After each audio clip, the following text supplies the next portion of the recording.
عشق و محبت کا تاجدار، جس کو دنیا بلال حبشی کہتی ہے، جو نبی کے لیے ریت پہ گھسیٹا گیا، جو رسول کے لیے چابک پہ چابک کھاتا گیا، جس نے رسول کی خاطر اپنے مالک امیہ کو، اس کی ہر تکلیف کو برداشت کیا۔ بلال کے گلے میں رسی ڈالی جاتی، بچوں کے ہاتھ میں پکڑا دیے جاتے، بلال چھوڑ دے محمد کو ورنہ یہ دکھ تجھے جھیلنا پڑے گا۔ مکے کے بچے چلاتے پاگل پاگل، حضرت بلال کو مارتے، کپڑے پھاڑتے، لیکن بلال اپنے نبی کی خاطر، اپنے حضور کی خاطر ہر غم سہتے۔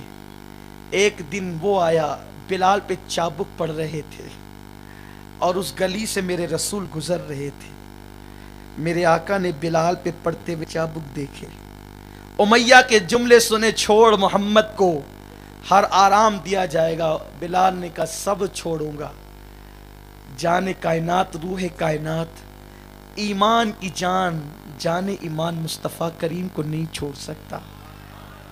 امیہ تجھے پتا چل جائے کہ اس عشق کی لذت کیا ہے تو تو بھی اسی میخانے کا رندہ ہو جائے، تو بھی رند ہو جائے گا، تو بھی اسی میخانے کا پینے والا ہو جائے گا۔ لیکن حضور نے جب دیکھا آنکھ میں آنسو آ گئے، اللہ میرے بلال کو صبر دے، اور زبان سے نکلا کاش کوئی اسے آزاد کرا لیتا۔ یہ جملے نکلنا تھے سچے عاشق صادق ابو بکر صدیق نے بھاری رقم دے کے آزاد، بہت، ایک غلام بھی دیا خوبصورت، بڑی رقم دی۔ امیہ نے کہا ابو بکر میں نے ہر مرتبہ تجھے چالاکی سے سودا کرتے دیکھا ہے، لیکن بلال کو لینے میں تو گھاٹا کھا گئے۔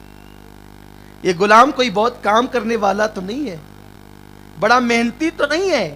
اس نے یوں جل کے حسد سے کہا رنگ بھی کالا ہے، یہ سب کچھ تو نے دیا۔ صدیق نے مسکرا کے کہا ہمیں پتہ ہے اس میں کیا چیز ہے، جوہر کی گت جوہری جانتا ہے۔ اگر کائنات کی پوری دولت دے کر میں بلال کو خرید لیتا تو بھی میں نے سستا خریدا، کیونکہ تو بلال کا رنگ دیکھتا ہے، میں بلال کا دل دیکھتا ہوں، بلال کے دل میں جو عشق مصطفیٰ ہے وہ دیکھتا ہوں۔ تو بلال نے پوری زندگی حضور کے قدموں میں گزاری۔ حضرت بلال کا حال یہ تھا، حضور جنگوں میں جاتے آگے پیچھے رہتے، حضور گھر میں جاتے تو بھی گھر کے آس پاس رہتے، چبوترے پہ بیٹھے رہتے حضور کی محفل میں، بس بلال کو ایک ہی کام تھا، آگے پیچھے گھومنا۔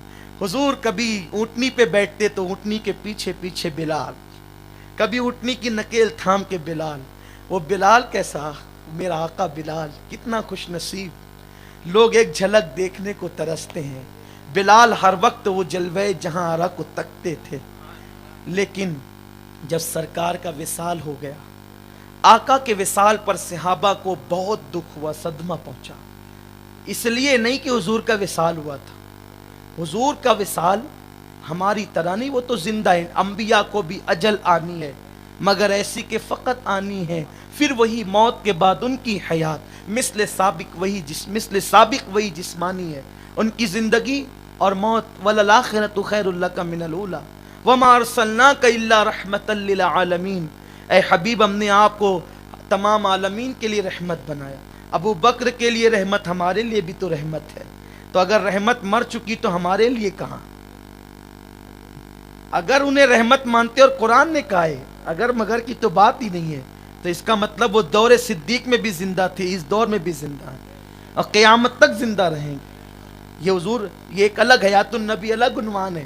تو عرض یہ کر رہا تھا، جدائی کا غم، بلکہ وہ اتنے عشقوں میں ڈوبے تھے کہ حضور کے گھر جا جا کر کے کہتے تھے آقا جس آئینے میں بال سنوارتے تھے ذرا وہ آئینہ ہی دکھا دو، اور جب وہ آئینہ دیکھتے تو آئینے میں اپنا چہرہ نظر نہیں آتا بلکہ آقا کا جلوہ نظر آتا۔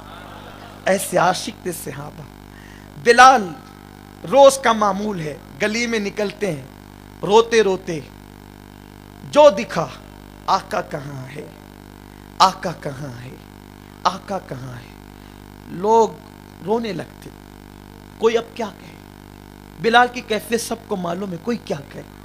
کوئی کہہ دیتا بلال صبر کرو، آقا مزار انور میں آرام فرما رہے ہیں، بلال چپ رہو، یہ ہونا ہی تھا، اللہ کی مرضی ہے۔ ایک دن بلال نے کہا اپنے آپ سے، بلال حضور روٹ گئے نا؟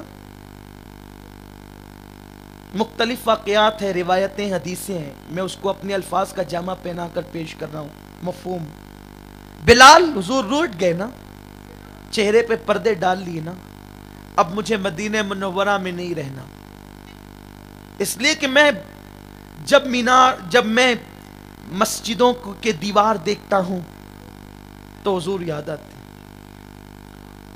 چبوترا دیکھتا ہوں حضور یاد آتے، حجرے دیکھتا ہوں حضور یاد آتے، مدینہ منورہ کی گلیاں دیکھتا ہوں حضور یاد آتے ہیں، اس لیے کہ یہی گلیاں تھی، وہ آگے چلتے میں پیچھے چلتا، یہ مدینہ منورہ کی محفلیں تھی، وہ بیٹھ جاتے میں جوتیاں لے کر کھڑا رہتا، مجھے ہر پل یاد آتے ہیں، ہر لمحہ یاد آتے ہیں، ہر ساعت یاد آتے ہیں، اس لیے اب مجھے مدینہ چھوڑ دینا ہے تاکہ میرا غم ہلکا ہو۔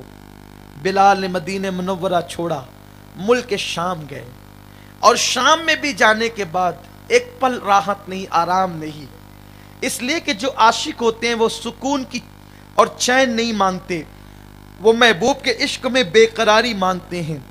استاد زمن کہتے ہیں میرے دل کو درد الفت وہ سکون دے الہی، میری بے قراریوں کو نہ کبھی قرار آئے۔ حضور مفتی اعظم کہتے ہیں مرض عشق کا بیمار بھی کیا ہوتا ہے، جتنی کرتا ہے دوا درد سوا ہوتا ہے۔ اور میرا امام کہتا ہے جان ہے عشق مصطفیٰ روز فضو کرے خدا، جس کو ہو درد کا مزہ، جس کو ہو درد کا مزہ، جس کو ہو درد کا، جس کو ہو درد کا، جس کو ہو درد کا، جس کو ہو درد کا مزہ، ناز دوا اٹھائیں کیوں۔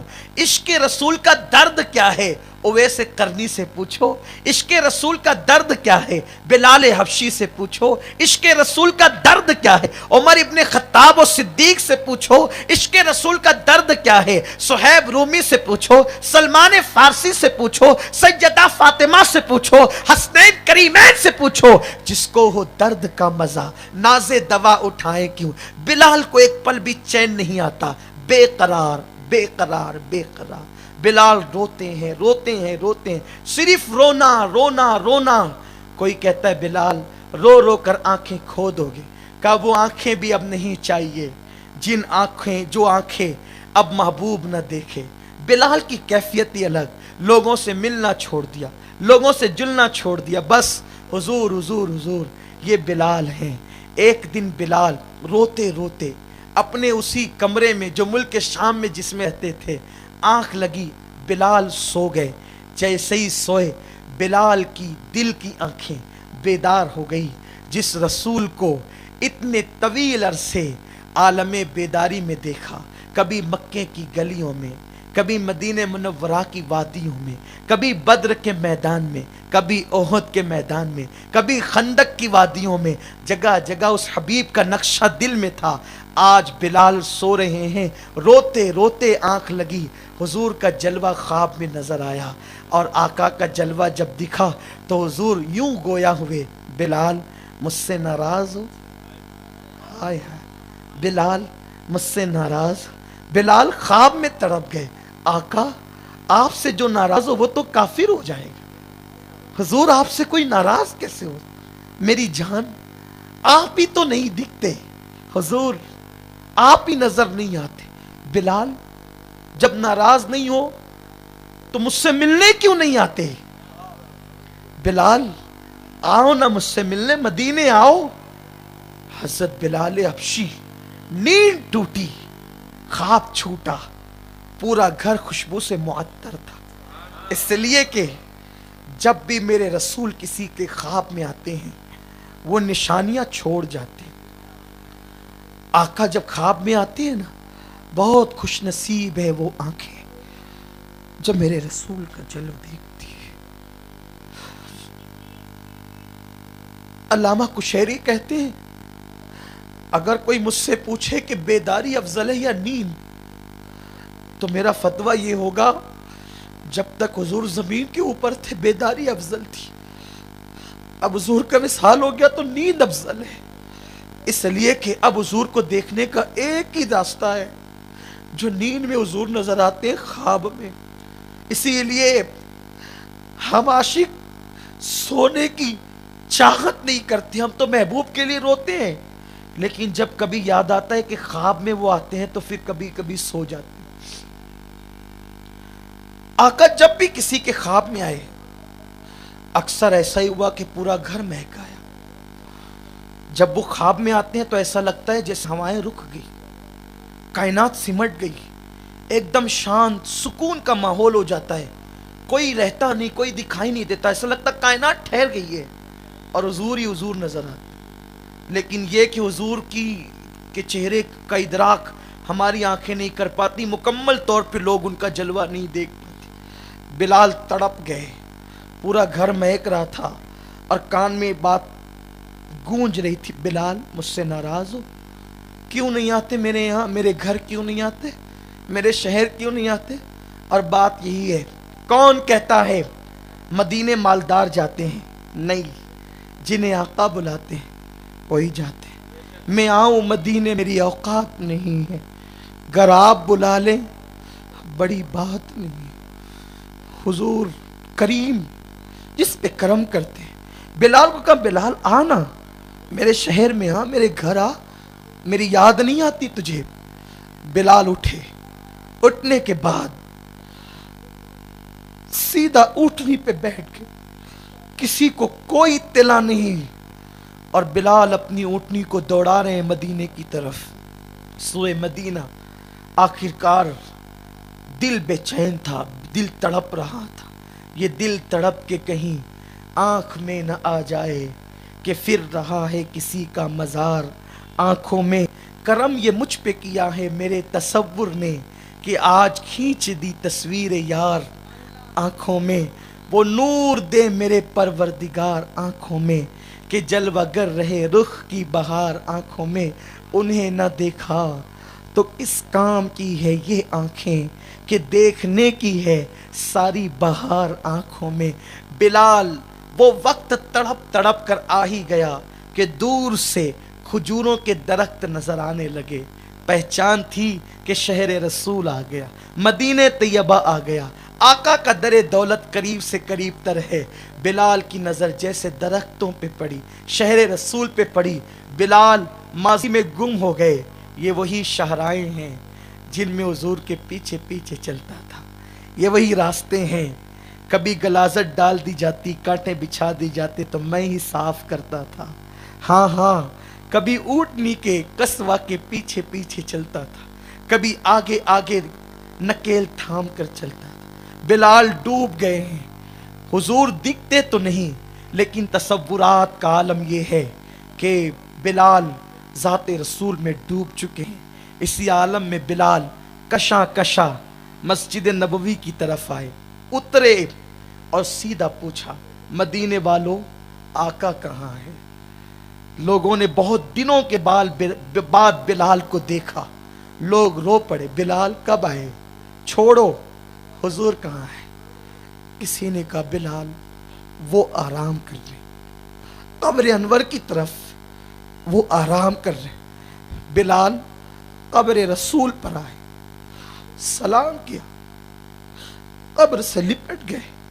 آقا یہ کیا آزمائش و امتحان ہے، بلاتے ہیں پھر پردے میں ہو جاتے، بلاتے ہیں پھر وجود پہ پردے ڈالتے۔ حضور بلایا نا، مجھ سے دو باتیں تو کر لیں، مجھ سے کلام تو کر لیں، لیکن آزمایا جاتا ہے عاشقوں کو۔ ایسے میں لوگوں کو پتا چلا بلال آ گئے، بلال آ گئے، بلال آ گئے، لوگ نکل نکل کے آ رہے، عاشق رسول بلال آیا ہے، بلال آیا ہے۔ صدیق اکبر آئے، بلال کو سین لگا، بلال کیسے ہو؟ بلال ابو بکر چھوڑیے، حضور کہاں ہیں؟ صدیق جیسے کسی نے زخم ہرا کر دیا۔ بلال نے درد دل سے پوچھا، بلال نے کہا صدیق، بلال کہاں ہے؟ صدیق حضور کہاں ہے؟ بلال کے یہ جملے صدیق اکبر کے دل پہ نشتر سے لگ گئے، زخم ہرے ہو گئے. ابو بکر صدیق پھوٹ پھوٹ کے رونے لگے. ایک عجیب سا سما بن گیا, صحابہ جمع ہو گئے. ایسے میں اذان کا وقت آیا. صحابہ نے کہا بلال اذان پڑھو نا. جو اذان حضور کو سناتے تھے وہ اذان ہمیں بھی سنائی. دیکھو ایمان والے, دیکھو یہ حضور کے صحابہ ہیں, یہ لوگ ہیں جن کو رضی اللہ عنہم ورضوا عنہ کا تمغہ دیا اللہ نے. یہ لوگ ہیں جن کو قطعی اور یقینی جنتی کا اللہ نے. ان کے عقیدے کیا ہیں, ان کے نظریات کیا ہیں, ان کے جذبات کیا ہیں, ان کی فکر کیا ہے, ان کی سوچ کیا ہے. بلال کو کہا بلال وہ اذان پڑھ جو حضور کو سناتے تھے. کس نے؟ ابو بکر, جس نے آزاد کرایا تھا بلال. بلال نے کہا ابو بکر اگر آزاد کرانے کا بدلہ لے رہے ہو, اگر آزاد کرانے کا بدلہ لے رہے ہو, بلال میں طاقت نہیں بدلہ دینے. صدیق نے کہا بلال نہیں, بدلہ نہیں لیتا, وہ تو اللہ کے لیے آزاد کرایا, لیکن بس ایک تڑپ ہے کہ جو اذان حضور کو سناتے تھے ہمیں سنا, جو اذان حضور کو پسند تھی ایک بار ہمیں سنا دے. بلال نے کہا نہیں ابو بکر, میری عادت ہے جب میں اذان پڑھتا تھا نام محمد پر حضور بیٹھے ہوتے تھے تو حضور کا چہرہ دیکھتا تھا, حضرت اذان میں آقا کا جلوہ دیکھتا. اب میرے اندر طاقت نہیں ہے کہ میں اذان پڑھوں, ایک کام کرو کسی اور سے پڑھوا. بلال نے جب یہ جملے کہے لوگوں نے پریشر کیا, بلال پڑھو نا. بلال نے کہا نہیں پڑھ سکتے حضور, اس وقت ظاہری طور پر زمین کے اوپر نہیں, اس لیے میرے اندر اذان کی طاقت نہیں, میں نہیں کر سکوں گا. کسی نے کہا رکو, کوئی اذان نہ دے, ابھی بلال اذان دے گا. جاؤ حجرہ فاطمہ سے حسنین کو لاؤ. شہزادگان کو لایا گیا. شہزادوں نے ہاتھ پکڑا بلال کا, چچا بلال نانا کو جو اذان سناتے تھے ہمیں بھی سنا دو.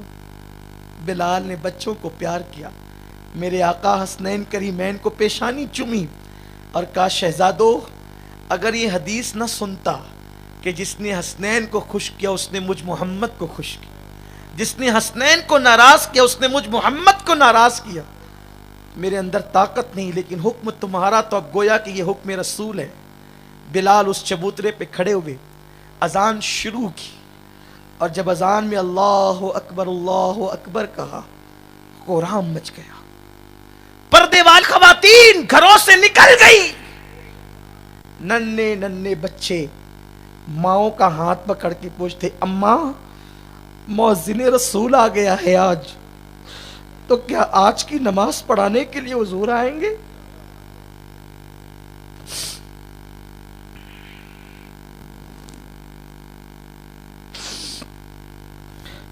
اماں آقا بھی آئیں گے, سرکار بھی آئیں گے. مائیں تڑپ جاتی, ان بچوں کو کون سمجھائے, ان بچوں کو کون بتائے. ایک دن وہ تھا جب آقا کا وصال ہوا تھا پورا مدینہ رو رہا تھا. ایک دن آج بلال آیا ہے پورا مدینہ رو رہا ہے. پردے والی عورتیں ننھے ننھے بچوں سے کہتی ہیں ہم لاجواب ہے, کیا جواب دیں. سب لوگ آنسوؤں سے بے چین اور بے قرار ہیں, آنسو ٹپک رہے ہیں. بلال اشہد ان لا الہ الا اللہ پہنچے, اور جب اس کے بعد کہا اشہد ان محمد رسول اللہ, عادت کے مطابق بلال نے حجرہ رسول کی طرف رخ, آقا کی طرف چہرہ کیا. وہ جگہ خالی تھی. بلال نے چیخ ماری, بے ہوش ہو کے زمین پہ آ گئے. ہوش آیا, کسی سے کوئی بات نہ کی, اور اس کے بعد بلال اپنی اونٹنی پہ بیٹھے ملک شام چلے گئے. اب پوری زندگی پھر ملک شام اس کے بعد گزاری. آخرکار آپ نے وصال فرمایا. یہ ہے صحابہ کا مسلک, یہ ہے صحابہ کا عشق, یہ ہے صحابہ کا ادب. آج امت اس سے دور ہو گئی. حضور کا مطلب یہ آج لوگ نکالتے عام انسان، عام بشر. کون؟ ارے بلال نے ان کے بغیر اذان نہیں دی. بلال ان کی قبر انور سے لپٹے چمٹے حال دل سنایا. ابو ایوب انصاری نے کیا. صدیق ان کے لیے جنگلوں میں گھومے. یہ ساری چیزیں تھی. اور جب تک مسلمانوں کے دل میں عشق رسول اس شان کے ساتھ تھا، مسلمان تو افریقہ پہ حکومت کر رہا تھا، ہند پہ حکومت کر رہا تھا، سندھ تیرا تھا، بیت المقدس تیرا تھا، تو آقا تھا، دنیا غلام تھی. جب سے تو نے مصطفیٰ کریم کی غلامی کا پٹا گلے سے نکال دیا، اب تو سب کا غلام بن گیا اور تیرے کروڑوں آقا بن گئے. ایک آقا کے غلام بن جاؤ، ساری دنیا غلام بنے گی. اور اسی آقا کریم کی غلامی کی دعوت اللہ نے دی، خود رسول اللہ نے دی. قرآن ان کی غلامی کی طرف بلا رہا ہے. آؤ ایک سجدہ اللہ کی بارگاہ کا سارے سجدوں سے نجات دلا دیتا ہے. یہ ایک سجدہ جسے تو گرا سمجھتا ہے، ہزاروں سجدے سے دیتا ہے آدمی کو نجات. ایک سجدہ اللہ کا سارے سجدوں سے نجات دلا دیتا ہے، اور ایک غلامی مصطفیٰ جان رحمت کی ساری غلامیوں سے آزاد کرا دیتی ہے. اسی لیے آؤ اسی سجدے کی طرف جو اللہ کا سجدہ ہے، اور اس غلامی کی طرف جو مصطفیٰ کریم رؤوف الرحیم صلی اللہ علیہ وسلم کی غلامی ہے. اے عشق تیرے صدقے جلنے سے چھٹے سستے، جو آگ بجھا دے گی وہ آگ لگائی ہے.